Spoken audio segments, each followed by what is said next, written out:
Yo quiero presentar un tema que va ligado a la conferencia más tarde, y es que me parece a mí que debemos estar observando las escrituras y los signos de estos tiempos, tanto a nivel social, cultural, político, porque sea como sea, a nosotros nos va a influir y nos va a influenciar la manera como piensa el mundo y como piensan los líderes políticos, religiosos, cuando lo que se hace no está conforme a las Sagradas Escrituras. Así es que, en primera instancia, pues me gustaría que usted observara también en su Biblia, en el Evangelio de Mateo, capítulo 5, versículos 13 al 16, un texto muy conocido que pertenece al Sermón del Monte, Mateo 5, 13 al 16, y habla de la sal y la luz, sal de la tierra y luz del mundo. Como sabemos, este pasaje lo relacionamos muy fácil en nuestra mente. Vosotros sois la sal de la tierra, pero si la sal se desvaneciere, ¿con qué será salada? No sirve más para nada, sino para ser echada fuera y hollada por los hombres. Vosotros sois la luz del mundo. Una ciudad asentada sobre un monte no se puede esconder, ni se enciende una luz y se pone debajo de un almud, sino sobre el candelero, y alumbra a todos los que están en casa. Así alumbre vuestra luz delante de los hombres, para que vean vuestras buenas obras y glorifiquen a vuestro Padre que está en los cielos.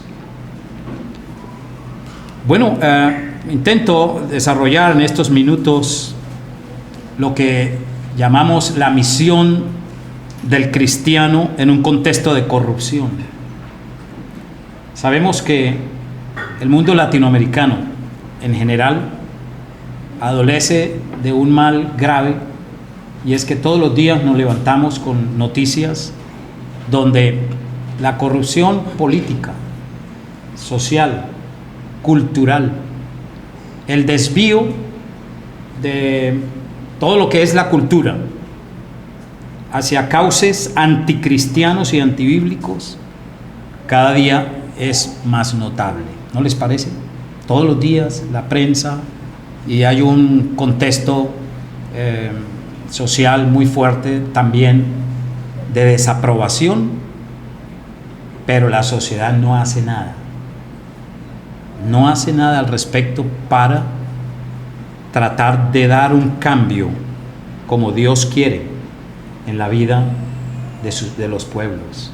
Yo creo que las naciones son creadas por Dios, y las naciones necesitan del pueblo de Dios, necesitan de la iglesia de Jesucristo, porque ¿quién sino la iglesia es llamada por Pablo columna y baluarte de la verdad? Y si nosotros somos esa columna y baluarte de la verdad, mal hacemos si no estamos primero siendo la sal para este país, para Colombia, Venezuela, América Latina, y si no somos realmente diferentes a la sociedad que nos rodea en cuanto a su manera de pensar, nosotros podemos hacer una gran diferencia mostrando en nuestra vida a Cristo, el poder del Evangelio, para que de esta manera se nos vea como una luz para este mundo. Pero porque estaremos llenos del Espíritu de Dios y de la divina verdad, de la revelación de Dios y el Evangelio. Esto es primordial entenderlo. Mire, mis estimados hermanos, la misiología actual nos habla de la contextualización del Evangelio, y es una expresión adecuada que podemos entender esta tarde, y es que nuestra vida de evangelización debe ir más allá de los muros de nuestro templo y de nuestra propia casa. La sociedad hoy más que nunca, el pueblo, la gente, las instituciones, necesitan con urgencia que les enseñemos cuál es el concepto bíblico de Estado, de sociedad, de familia, aún la vida cultural, social, científica y económica. En todos estos contextos, ¿tiene o no tiene que decir algo Dios a través de su palabra? Sin que la Biblia sea un libro especializado en economía o ciencia o sociología o filosofía, ¿de acuerdo? Pero sí tiene principios muy amplios, otros generales, otros específicos, que ayudarían en la vida de un hombre y una mujer de Dios, que logran transmitir esta maravillosa verdad a la gente que nos rodea, a la gente influyente, a nuestros políticos, a nuestros dirigentes en todos los campos, en el orden médico, en el orden cultural, científico, etcétera. Claro, la Escritura tiene mucho que decirle al hombre. En primer lugar, obviamente, el concepto de la necesidad de salvación por gracia, mediante la fe. Pero allí no se debe quedar el mensaje del Evangelio. El mensaje del Evangelio es transcultural y transformacional, es decir, tiene poder para transformar nuestras culturas, nuestra sociedad. Nosotros hacemos mal como cristianos si escuchando permanentemente los niveles de corrupción a los cuales llegan nuestros países latinoamericanos, el robo tan descarado que hacen al extraer dinero del erario público, y vemos las noticias, vemos, leemos, escuchamos hoy en las redes sociales, y son cosas reales y verdaderas. O sea, a todo esto hoy se le llama, y creo que hay un término aquí también en México, que uno pues ya hoy, por el avance de las comunicaciones a través de las redes sociales, se entera en cuestión de segundos lo que está pasando aquí. Ustedes se enteran en cuestión de segundos lo que está pasando en Colombia, en Venezuela, en China, en cualquier lugar del mundo. ¿Sí o no? Nos enteramos ya con una facilidad, hechos que no se podían hacer hace unos 20, 30 años. Pero hoy tenemos una situación muy crítica, y es la corrupción, que en general es el producto de una raíz, y es la corrupción moral del corazón del hombre a causa del pecado. Esto es algo que es indiscutible si somos creyentes y estamos dentro de la misma línea reformada, creemos en la depravación total del hombre, ¿verdad? Pero yo les hago una pregunta. América Latina, hoy por hoy, México, por ejemplo, ¿tiene solo personas que cometen actos corruptos, o el país vive en un estado de corrupción?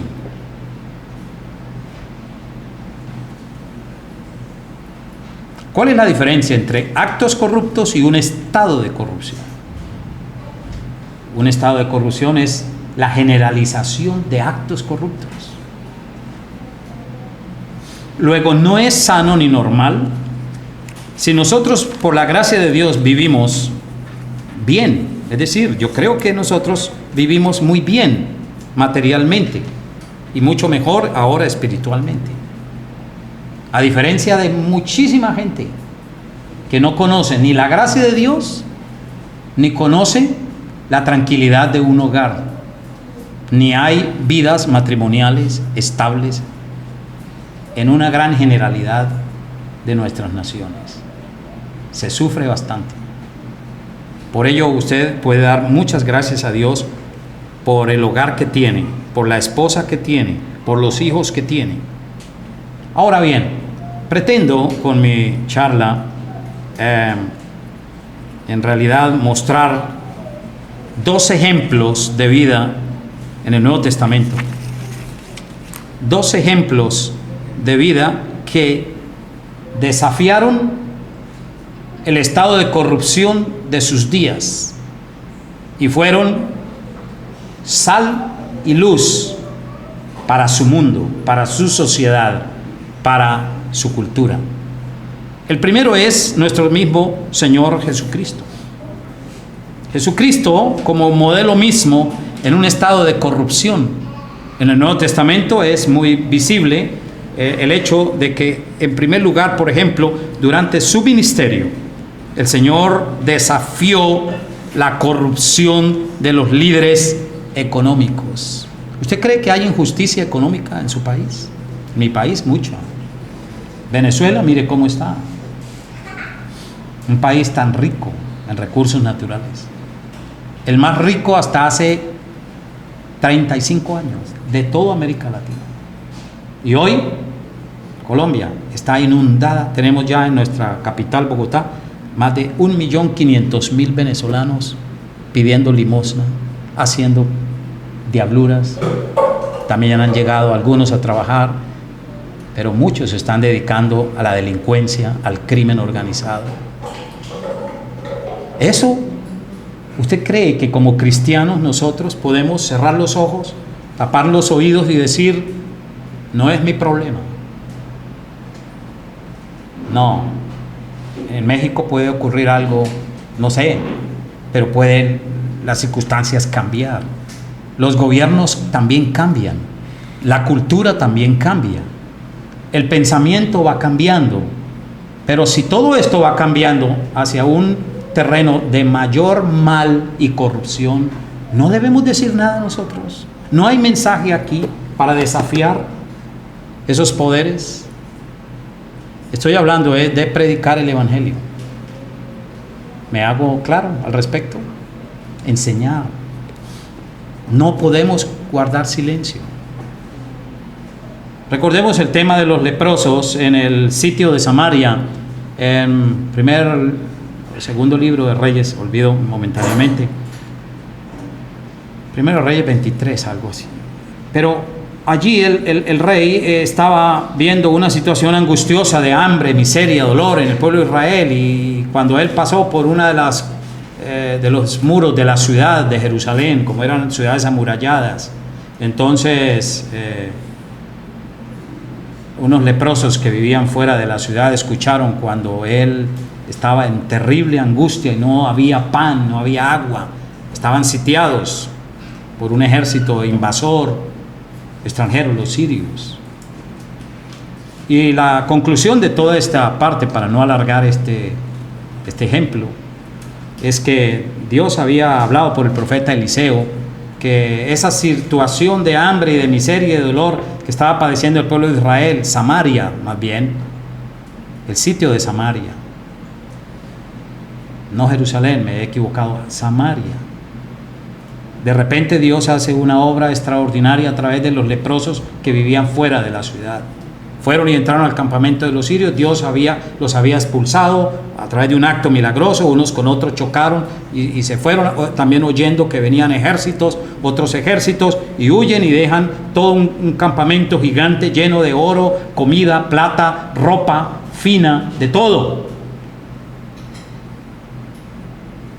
Y se produce un gran milagro, pero ellos, los leprosos, dijeron: hoy es día de buena nueva, tenemos que anunciar al rey y al pueblo lo que estamos viendo, y si no lo hacemos, me maravilla la respuesta de estos leprosos, si no lo hacemos, el mal nos va a alcanzar.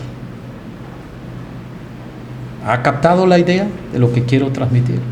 Si no hacemos nada nosotros, la comodidad que tenemos se nos puede alterar, porque en un estado de corrupción como el que están nuestras naciones,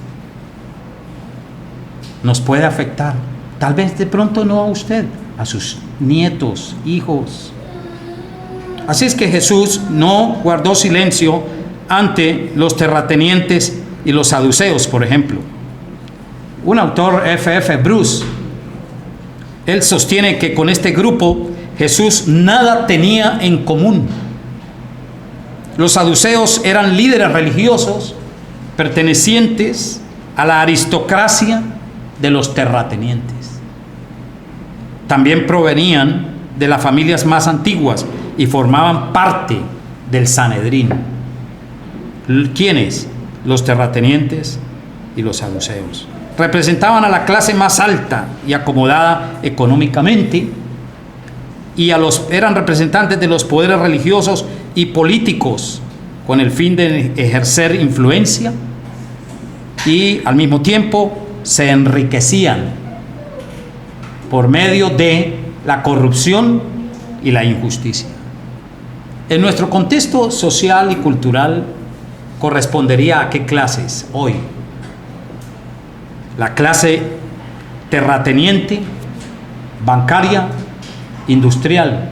Usted puede decir, pero nada de eso es malo en sí mismo. Claro que no.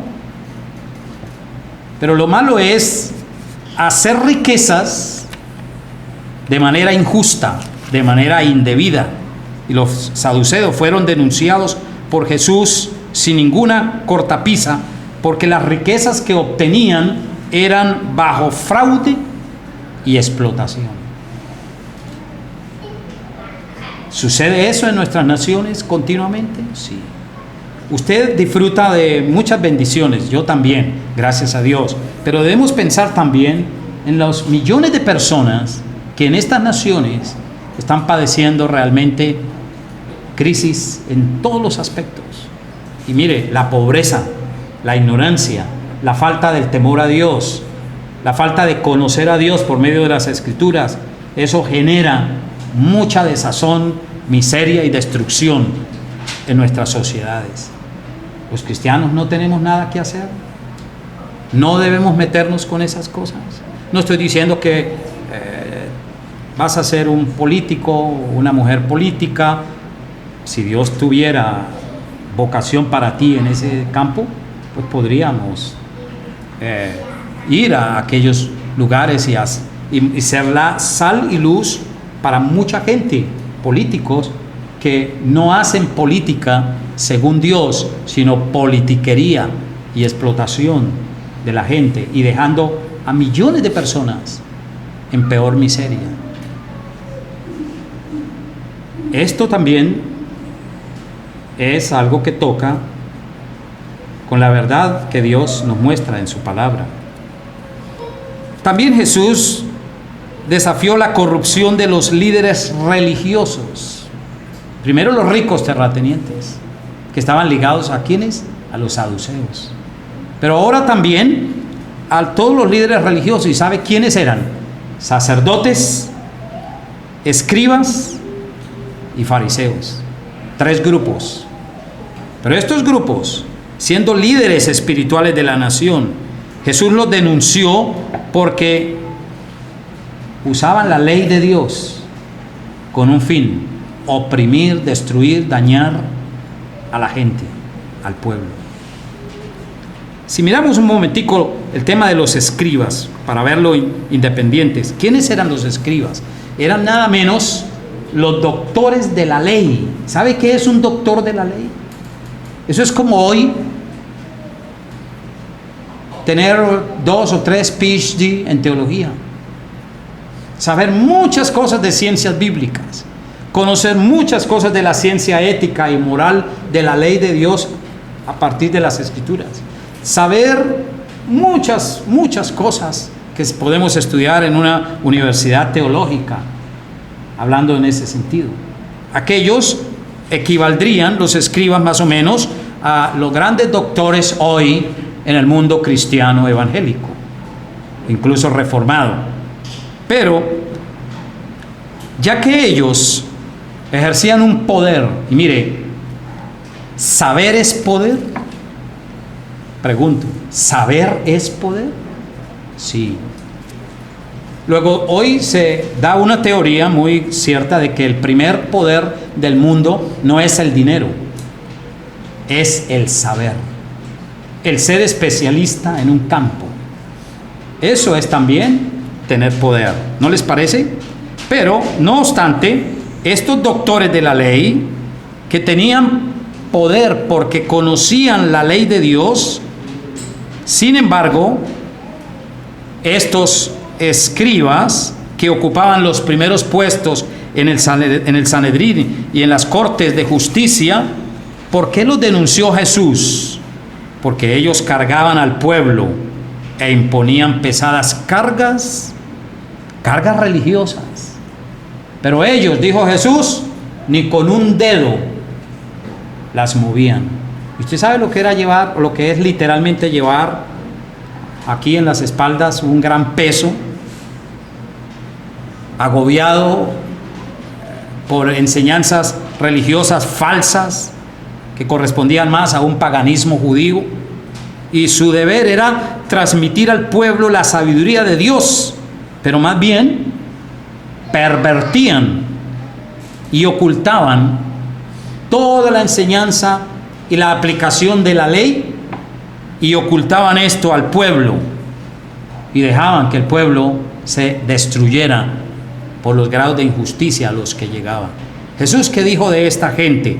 Estos recibirán mayor condenación. ¿Estaba pesado el ambiente?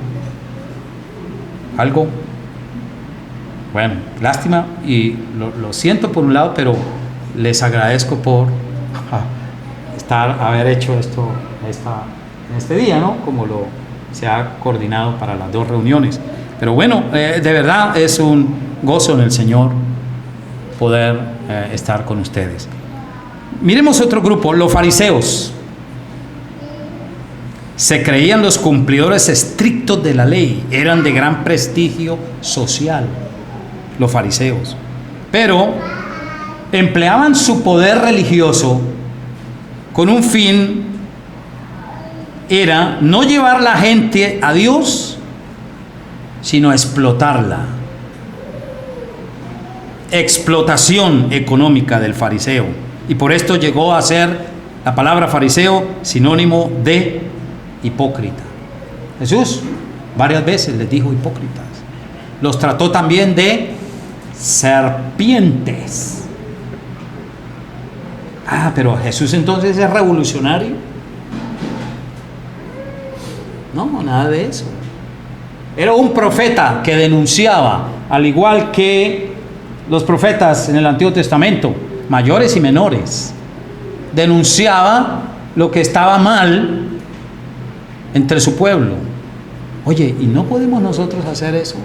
Escribiendo, enviando a la presidencia de la República, enviando al Senado, enviando al Congreso, a los diputados, al señor, ¿cómo llaman aquí? El gobernador municipal, ¿es? El presidente municipal, al gobernador, a la gente política, a los religiosos que están torciendo la palabra de Dios, el grupo de la secta, ¿cómo se llama? La Luz del Mundo, mire qué escándalos mayúsculos, y está preso el líder por pederastismo, pornografía infantil. Cuando nosotros nos hacemos los de la vista gorda y los sordos y no denunciamos también, no estoy diciendo que salimos a vociferar, a tirar, no, piedras, no, estas piedras, el conocimiento de la palabra, la verdad divina de las Escrituras, esto hay que hacerlo vibrar en la sociedad y en la cultura. Pues yo creo, estoy guiado por el Señor, porque aunque he estado en otros lugares ya, otros sitios y países, pero la cultura latinoamericana es igual desde Argentina hasta México, desde la Patagonia hasta el río Bravo, al norte en la frontera con Estados Unidos. Somos la misma cultura. Algo de esto es lo que veremos en la segunda parte, ¿sí? Por ende, a mí me parece que es un mensaje pertinente de una manera bíblica y cristiana hacer ver el error y la injusticia de nuestros gobernantes. Periódicamente, este servidor, en mi país, yo voy al Senado de la República continuamente. Allá hay un casillero gigante donde uno puede introducir mensajes para los senadores, para el presidente de la Cámara, del Senado, y yo voy lleno de eso. Introduzco libros a nombre de cada senador. tema de ideología de género, por ejemplo. En la gracia de Dios hemos podido combatir, este servidor, tesis, ideas, filosofías falsas que van militando en contra de la niñez, de la juventud, de la adolescencia. Si tu hijo no es homosexual y no es gay, usted está feliz con eso, y gloria a Dios, y yo también lo estaría yo. Pero créame, nuestros hijos, nuestros niños, nuestros jóvenes están en peligro por el avance de una ideología perversa a nivel mundial que está llenando una agenda con el fin de destruir tres cosas: de destruir el concepto creacional de familia, de destruir el concepto bíblico de Dios y de destruir básicamente todo lo que atañe al tema varón y hembra, hombre y mujer. Eso es monstruoso. Vi en la internet el tema de los chicos que en Ciudad de México fueron al colegio en faldas. Ustedes se enteraron de eso, ¿verdad? ¿O no? Bueno, puede ser una moda momentánea, puede ser porque cuando se es joven se es muy vulnerable. Y estas ideologías que están recorriendo el mundo saben y apelan es a los jóvenes y a los niños, porque son vulnerables en su manera de ser y pensar. Un joven adolescente no tiene la capacidad posterior de lo que tiene un adulto, y ya pensamos de manera distinta y discernimos muchas cosas.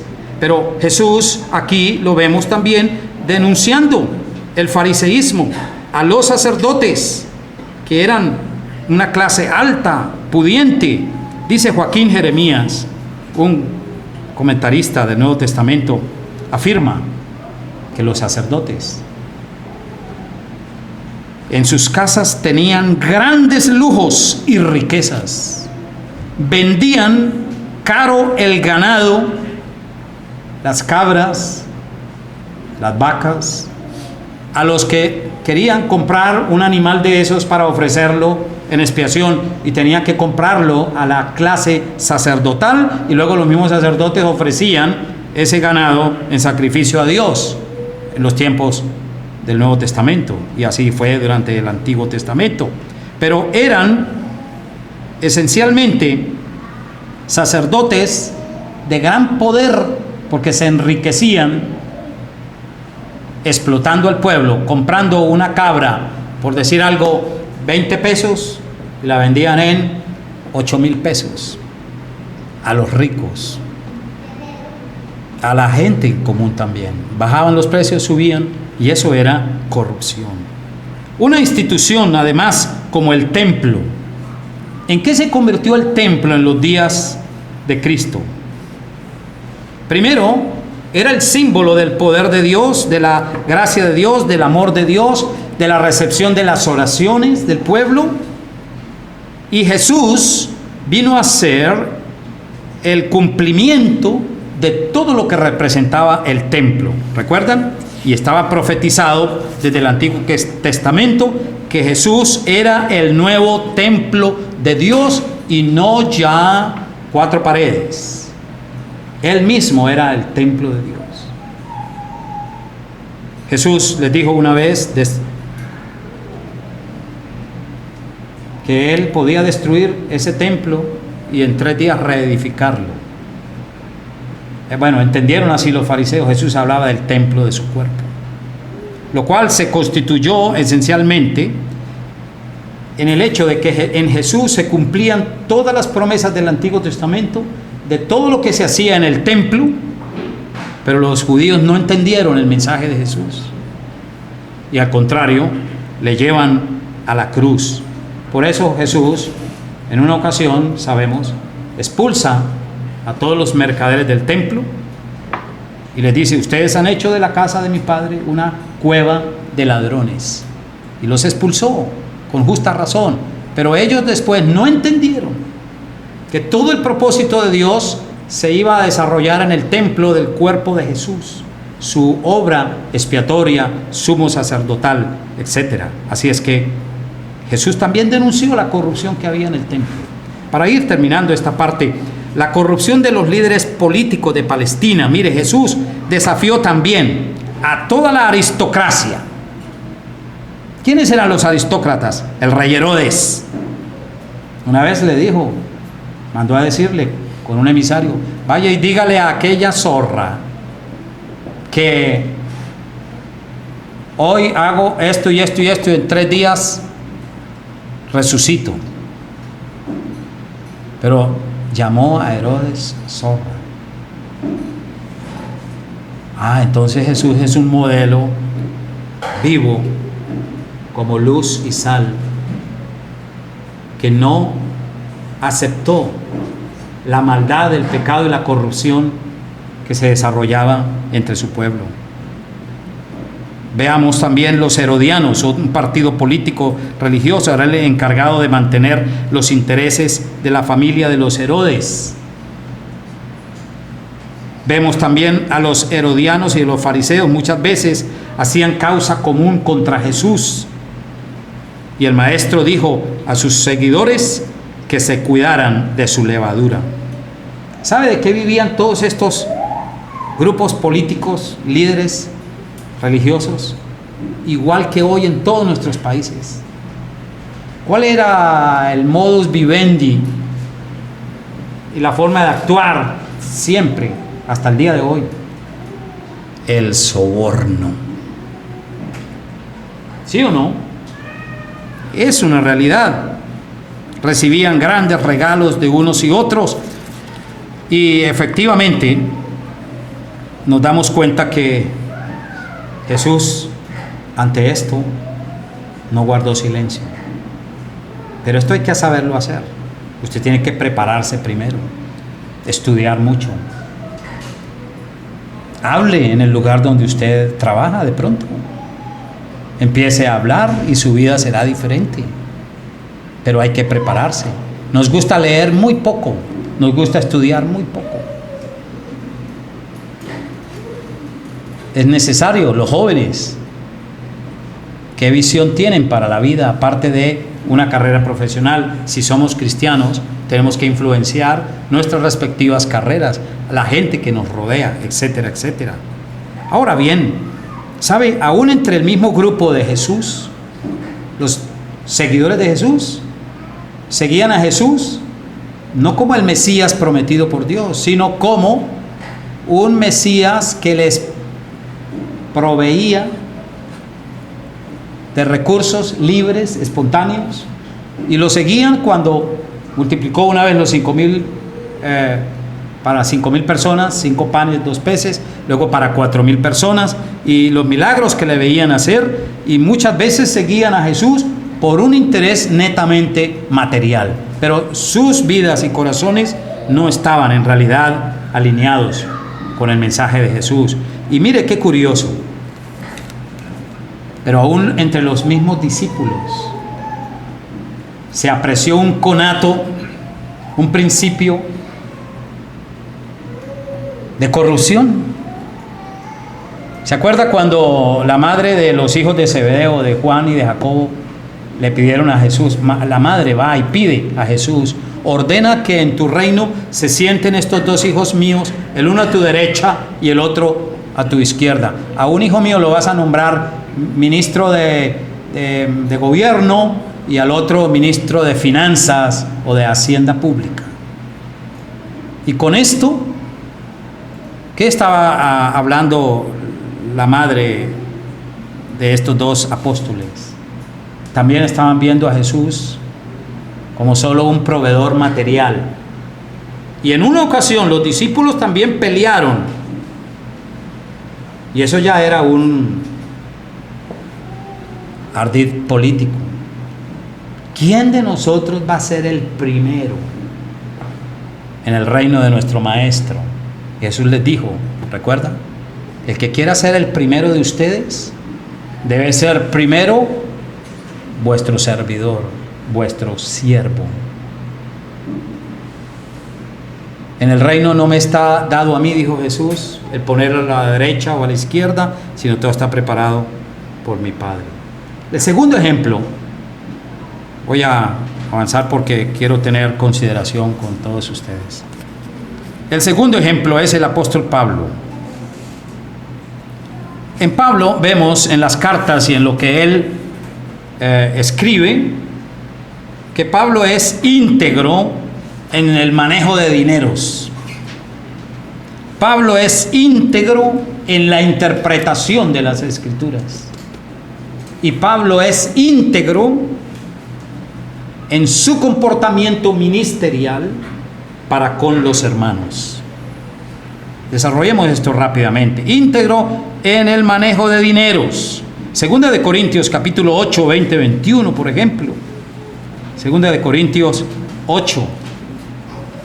En la colecta que se hizo para los pobres de Jerusalén, aquí encontramos unas ideas muy importantes en la vida de un hombre que fue íntegro, sal y luz para sus días, evitando que nadie nos censure en cuanto a esta ofrenda abundante que administramos. Y habían recogido bastante dinero. Pero mire lo que dice el versículo 21.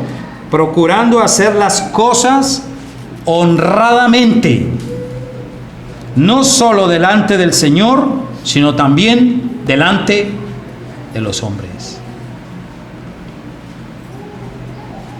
Así debemos ser también en la iglesia.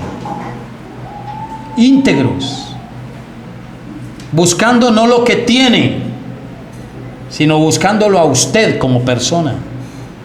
¿En qué le puedo ayudar? ¿En qué te puedo servir? ¿Qué problema hay? Vamos a orar juntos, vamos a pedir a Dios. Pero los sectarios, usted sabe, siempre van por lo que la gente tiene. El señor este de la luz del mundo es archimillonario. Si usted quiere ser rico, monte una secta. Establezca una secta. Empiece a hablar cosas contrarias a la palabra de Dios. Y de vez en cuando diga que va a haber milagros. Si aquí lo hace Román, esto no cabe la gente de pronto. Es una broma, ¿no?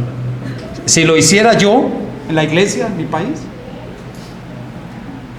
multitudes. Sanidades entre 3 y 6 de la tarde. ¿Acaso Dios no puede sanar por la noche a las 8? Pero ellos condicionan. Dice el señor Jonás de este canal Enlace, qué explotación tan increíble. Apúrese, apúrese, mándeme la ofrenda, porque son las 4, pero la bendición se acaba a las 5, así es que es rápido, y la gente envía. Terrible.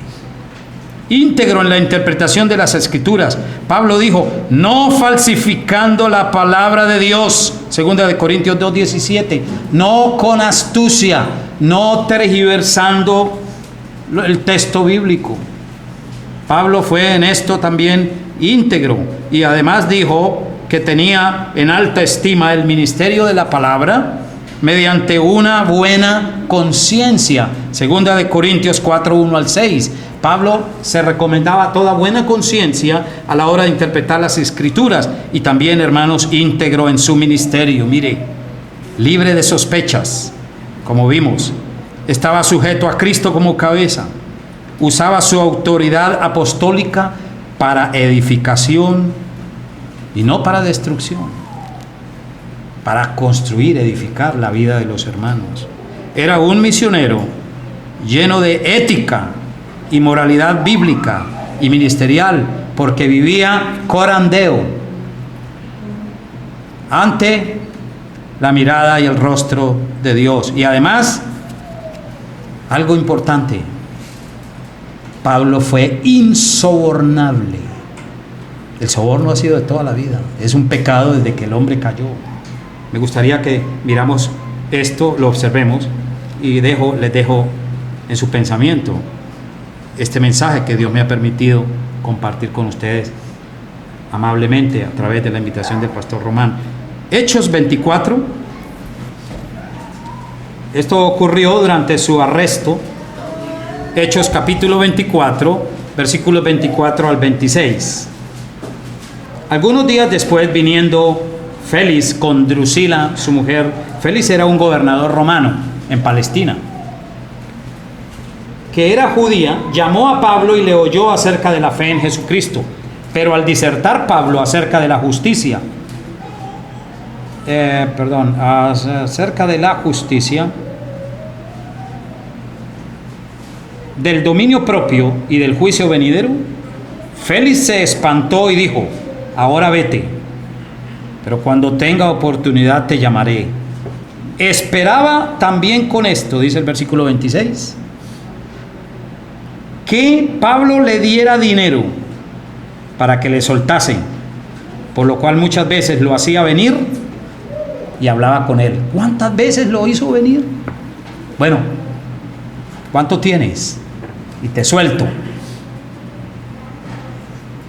Pablo había apelado a César. No creía en la bondad o buena intención de un gobernador como Félix, corrupto. Hermanos, con todo cariño y aprecio, la misión nuestra, si haciéndolo de manera inteligente, tenemos que usar las redes, el escrito, libros, y hágalo llegar a la gente que está en el poder, y de alguna manera nosotros estamos sujetos a ellos como autoridades. Pero si están haciendo mal con todos estos, bajo estos conceptos que yo acabo de compartirles, van a acabar peor los países, atraerán la ira de Dios más bien. Si su iglesia guarda silencio, se hace la de la vista, el ciego, el oído sordo. Ruego a Dios que nos ayude y que esta enseñanza de alguna manera haya despertado en todos nosotros una inquietud válida para el estímulo a la evangelización estratégica e inteligente. Dios les bendiga.